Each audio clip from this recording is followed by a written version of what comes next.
Imagine trying to secure a massive, modern corporate campus. You wouldn't just slap a single padlock on the front gate and assume everything inside is perfectly safe, right? Of course not. It's actually a continuous, dynamic process of checking IDs at every single door, monitoring the hallways, and locking down the individual fireproof safes inside. Well, that's exactly how you should think about implementing Zero Trust in Microsoft 365. For your AB 900 exam, the huge takeaway here is that Zero Trust isn't just a one-and-done setup. It's an ongoing, everyday cycle of assessing your environment and applying layered controls. To build out that secure campus, we need a precise roadmap, and it breaks down into 6 specific phases. 1. Assess posture. 2. Enable identity protection. 3. Enforce endpoint compliance. 4. Classify data. 5. Monitor threats. And 6. Educate users. Grasping this exact sequential framework is absolutely essential for successfully managing Microsoft 365 and AI environments. So let's just dive right into Phase 1. Phase 1 is assessing your current security posture. Think of this step like surveying a building's blueprints and checking the existing locks before you go out and buy some massive, expensive new alarm system. You have to know exactly where your foundational gaps are first. In Microsoft 365, your primary blueprint for this is the Microsoft Secure Score. In plain English, it's basically like grading your organization's security homework. Technically speaking, it is a quantitative measure of your security posture across all your Microsoft 365 services. For the AB 900 exam, remember that Secure Score identifies foundational internal gaps, things like missing multi-factor authentication or having excessive administrative privileges. And the best part, it gives you a dashboard of actionable recommendations. That word actionable is absolutely a key term to remember for the exam. Now, it's absolutely crucial to contrast Secure Score with another tool, the Microsoft Purview Compliance Manager. If Secure Score is your internal security grade, Compliance Manager is your external legal audit. While Secure Score measures your internal security gaps against best practices, Compliance Manager maps your configurations to external regulatory standards. We're talking HIPAA, ISO 27001, things like that. If you're an administrator in a highly regulated industry like healthcare or fintech, this tool is literally a lifesaver. It gives you actionable steps to make sure your Zero Trust rollout perfectly aligns with your strict legal and contractual obligations. Moving right along to Phase 2, enable identity protection. If your network was a physical building, identity protection would be the front desk security check. In the modern cloud landscape, identity really is your new perimeter, and Microsoft Entra ID is your primary gateway. It's the most critical control plane governing how users, devices, and apps interact with your enterprise data. The engine running that front desk, that's Microsoft Conditional Access. It doesn't just ask for a static password anymore. Those days are gone. Instead, Conditional Access verifies every single access attempt by evaluating multiple signals in real time. It asks who is the user, where are they logging in from, are they on a recognized safe device. Based on those combined signals, the policy engine makes an instant, context-aware decision to either allow access, require multi-factor authentication, or just block the user entirely.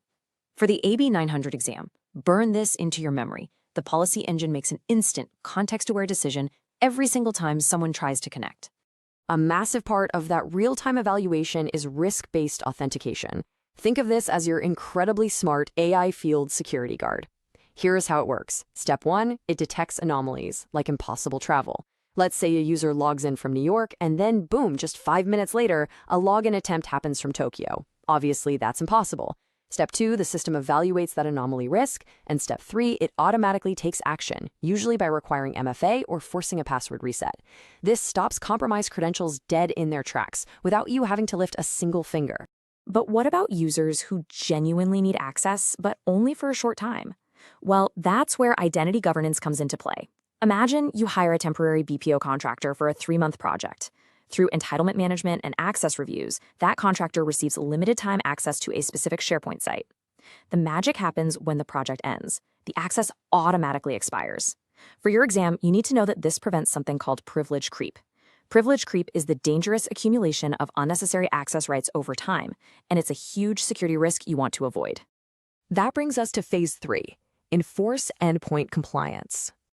If checking identity is like checking a delivery driver's ID, endpoint compliance is thoroughly inspecting the delivery truck itself down at the loading dock. Endpoints are the actual devices people are using: laptops, phones, tablets.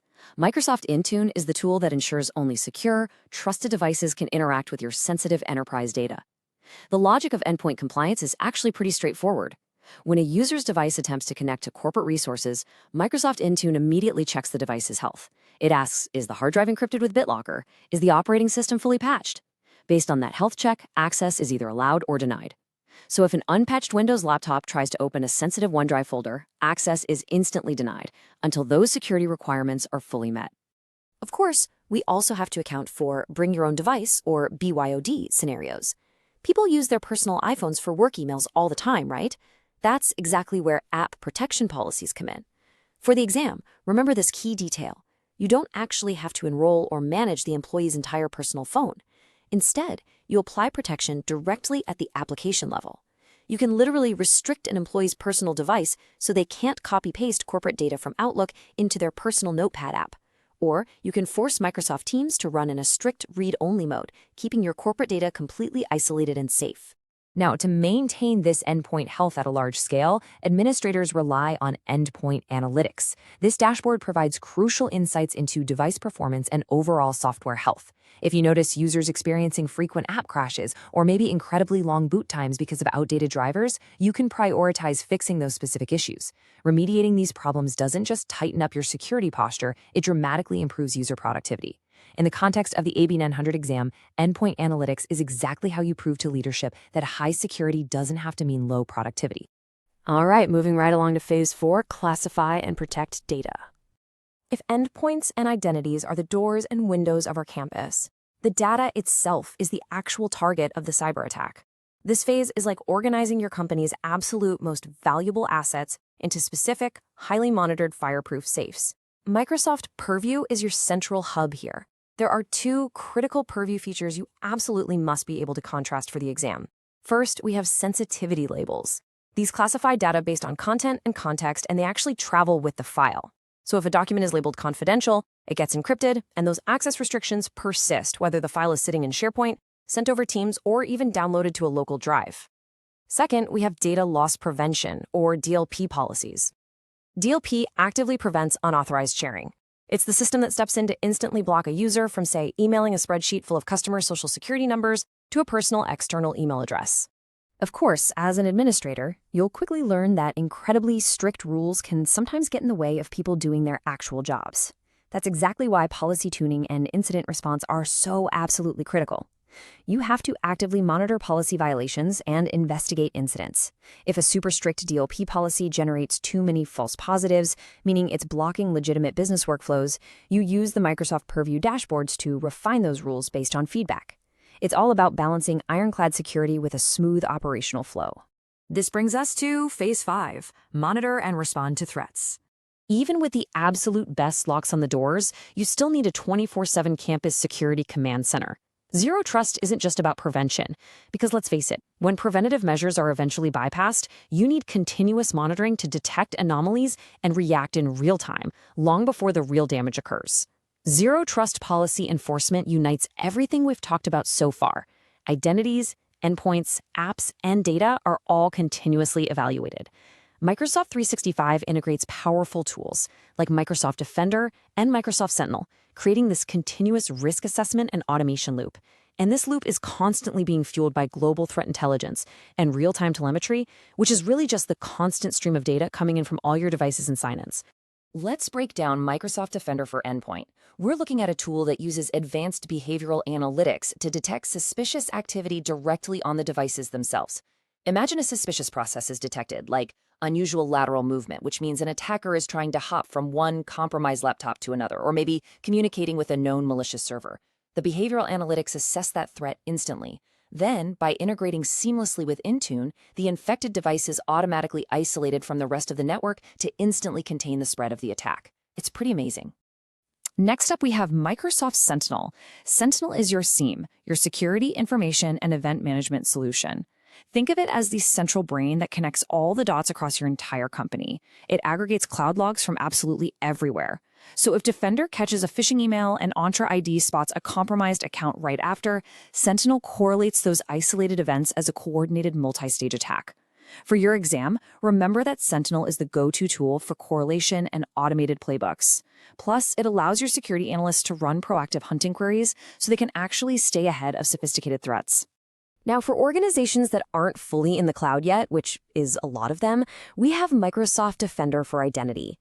This tool specifically focuses on monitoring traffic to your on-premises Active Directory. Those are the local servers that manage your network passwords. It's uniquely designed to detect lateral movement within your local network, stopping attackers before they can pivot and escalate their way up to domain admin privileges. It effectively bridges that crucial visibility gap for hybrid environments. And finally, we reach Phase 6, Educate Users. You can build the most advanced security infrastructure in the world, but human error is almost always the weakest link in any zero-trust implementation. This phase is exactly like thoroughly training your entire campus staff on emergency protocols. Security training here takes three main forms. First, attack simulation. Using Defender for Office 365, organizations can send out realistic simulated phishing emails to safely track if users will surrender their credentials or click on malicious links. Second, awareness campaigns. You can use Viva Learning or Teams nudges to constantly remind your users about good password hygiene and how to spot threats. And third, role-specific training. A finance worker might get extra guidance on spotting invoice fraud, while a software developer gets targeted training on secure coding practices.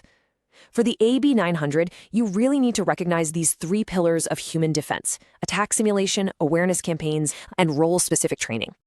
And this brings us to a final, provocative thought for any administrator learning these fundamentals. You can implement every single technical control we've covered today, but ultimately, you have to ask yourself, is security truly embedded into your organizational culture, empowering every single user to act as the front line of defense?